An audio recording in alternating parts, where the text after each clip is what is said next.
Shalom Bro Ensi, selamat pagi. Kembali kami hadir di sini. Hari ini tanggal 23 Agustus 2022. Kami akan membawakan renungan dari bacaan Injil Matius 23 ayat 23 sampai 26. Tapi sebelumnya kita berdoa dulu ya. Bro, silakan. Kita satu dalam doa. Bapa yang di surga, terima kasih untuk hari ini. Kalau sebentar lagi kami akan mendengarkan firman-Mu Tuhan, kami akan merenungkan apa yang akan Engkau beritakan pada hari ini Tuhan. Biarlah Engkau berbicara pada hati kami Tuhan. Kami boleh fokus beberapa saat ke depan. Hanya dalam nama Tuhan Yesus kami berdoa. Amin. Oke. Bro Ensi, mari kita masuki renungan hari ini dari bacaan Injil Matius 23 ayat 23 sampai 26. Dengan perikop yang satu harus dilakukan tapi yang lain jangan diabaikan. Inilah Injil suci menurut Matius. Pada waktu itu Yesus bersabda, "Celakalah kalian, hai ahli-ahli Taurat dan orang-orang Farisi, hai kamu orang-orang munafik, sebab persepuluhan dari selasih, adas manis dan jintan kalian bayar, tetapi yang terpenting dalam hukum Taurat kamu abaikan, yaitu keadilan, belas kasih, dan kesetiaan. Yang satu harus dilakukan, tetapi yang lain jangan diabaikan. Hai kalian pemimpin-pemimpin buta, nyamuk kalian tepiskan dari minumanmu, tapi unta di dalamnya kalian telan. Celakalah kalian, hai ahli-ahli Taurat dan orang-orang Farisi, hai kalian orang-orang munafik, sebab cawan dan pinggan kalian bersihkan sebelah luarnya, tetapi sebelah dalamnya penuh rampasan dan kerakusan. Hai orang-orang Farisi yang buta, bersihkanlah dahulu sebelah dalam cawan itu, maka sebelah luarnya juga akan bersih. Demikianlah sabda Tuhan." Jadi bro, menarik ya. Ini sambungan kayaknya. Iya, sambungan dari bacaan Injil kemarin. Betul. Kembali lagi Yesus mengatakan teguran yang keras bagi orang-orang Farisi dan ahli Taurat ini dengan kata-kata celakalah kamu. Ya. Kalau kemarin kita belajar 4 celaka ya bro. Iya. Sekarang lanjutannya bro. Lanjutannya lagi nih bro. Nah di sini dikatakan lagi bahwa orang-orang Farisi itu melakukan persepuluhan ya kan, dibayarkan, tapi hukum Taurat itu diabaikan gitu, terutama tentang yang keadilan, belas kasihan, dan kesetiaan. Nah ini yang menarik kan, ada lagi bahwa Yesus katakan bahwa yang satu harus dilakukan dan yang lain jangan diabaikan. Ini gimana Bu?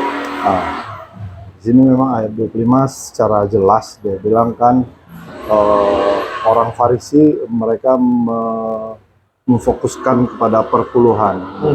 Apalagi perpuluhan di sini jelas dari selasih, adas manis dan jintan. Nah, itu hal-hal sebetulnya hal-hal yang kecil ya. Hal-hal kecil, tapi bukan berarti perpuluhan itu kecil. Itu bukan bicara itu. Jadi mereka lebih fokus kepada persepuluhan itu. Tetapi hal besar di situ katakan mengenai yang tadi bro bilang, keadilan, belas kasihan, dan kesetiaan itu enggak merupakan bagian dalam kehidupan mereka. Padahal itu adalah hukum utama yang menggantung hukum Taurat juga bro. Betul. Seperti yang dikatakan tadi, yang satu harus dilakukan, tema kita bro ya. Yang lainnya jangan diabaikan. Jadi sebetulnya kedua-duanya jangan diabaikan. Kita persepuluhan kita lakukan, tetapi hal besar yaitu bagaimana kita berbelas kasihan, kita kesetiaan kita kepada Tuhan, bagaimana kita mempunyai sifat adil, keadilan gitu. Jadi, itu jangan kita lupakan. Jadi memang di sini rasanya orang Farisi maupun ahli Taurat ini terlalu fokus sama hal-hal kecil sehingga mereka mengabaikan hal-hal yang utama atau yang besar itu bro ya. Itu terlihat dari mereka punya sikap bro. Mereka punya sikap gitu. Mereka punya sikap kan kita lihat dikecam terus kan? Nah bahkan di sini kan dibilang mereka sebagai pemimpin-pemimpin yang buta. Ya kan, bahwa nyamuk kamu tepiskan dari minuman. Kita saring lah. Nyamuk disaring. Tapi unta yang dalamnya ditelan. Itu kan bukan berarti unta segede itu kita telan, enggak. Ini satu peribahasa. Peribahasa betul. Jadi ada sama seperti peribahasa yang selubar selubar apa itu kamu perhatikan tetapi Iya. balok di matamu. Depan mata ya. Ah, ya. Iya. Itu sama itu peribahasa juga. Yang kedua nih bro, Yesus mengatakan kembali bahwa celakalah kamu, hai ahli-ahli Taurat orang Farisi, kamu Ya. orang munafik. Cawan dan pinggan kamu bersihkan sebelah luarnya, tetapi Betul. sebelah dalamnya penuh rampasan dan kerakusan. Ya. Jadi kan di sini dikatakan juga bahwa orang-orang Farisi itu bahkan mereka seperti bacaan kemarin bro ya tentang janda-janda itu. Betul. Mereka menelan janda-janda. Bahwa mereka berkata-kata, tapi mereka mengambil keuntungan dari suatu hal itu bro. Betul. Ya. Nah, di sini juga dibilang orang Farisi yang buta, itu kan keras. Jadi diminta bersihkan dahulu sebelah dalam cawan itu, maka Ya. luarnya akan juga dibersihkan. Gitu ya. Jadi itu maksudnya gimana bro? Itu maksudnya mereka lebih mengutamakan di luarnya, bro. Iya. Kayak penampilan Di luar. mereka mau dihormati. Iya. Tetapi dalamnya kebobrokannya itu nggak mereka perhatikan. Hatinya dulu gitu bro. Hatinya itu mereka punya, jadi dia bilang kamu yang munafik gitu. Iya. Jadi kenapa dia bilang munafik? Karena dari apa yang dia katakan tidak sesuai dengan apa yang dia lakukan. Betul. Makanya cawan itu lebih bagus ketika kita bersihkan dari dalam, otomatis di luarnya bersih. Iya. Jadi Ya, kita memang harus membersihkan diri Betul. kita secara dari dalam dulu, hati dalam kita dulu, itu sama hati bro. dulu. Nah, Gitu. jadi itu otomatis akan mencerminkan sesuatu yang bersih juga kalau hati. Dalam Amsal 4 ayat 23 jelas, jagalah hatimu dengan segala kewaspadaan, Iya. karena disitulah terpancar kehidupan. Gitu. Iya. Ada kehidupan ketika kita menjaga hati kita menjaga itu dengan hati bersih, pasti perkataan yang kita keluarkan juga perkataan yang benar. Gitu, bro. Jadi ada beberapa hal yang kita pelajari, bro ya. Iya.